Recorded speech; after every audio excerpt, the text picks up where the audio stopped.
what's important is our state of mind when we do it, which is what he says, the single moment of joy. From a Westerner standpoint, I'd like to suggest that instead of a single moment of joy, those of us who are raised in the church will remember the word communion.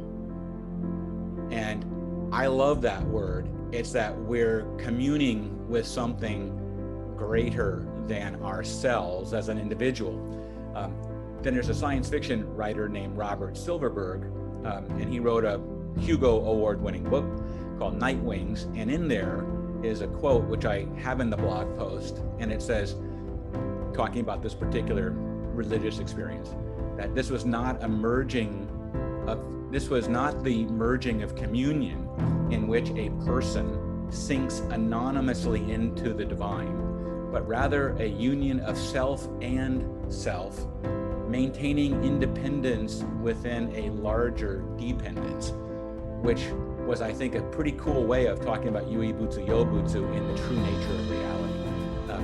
I do think there is something, we are this provisional, this empty of a permanent soul, provisional existence in a process flow of continuous creation. Yes, but we are part of something way bigger, wonderful, magnificent, wondrous, which is what Myo is all about. And it's taking that feeling, and when we chant, that's the feeling we're going for, is immersing ourselves into this deep experience of life. And I would then just close with that it's not just chanting Namu Myoho Renge Kyo.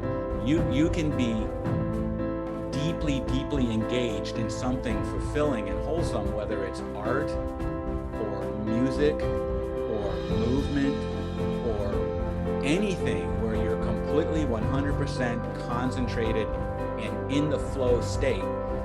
That is the single moment of joy and communion with life. And we happen to have a way of training ourselves to open ourselves to this experience, and that's the practice of chanting.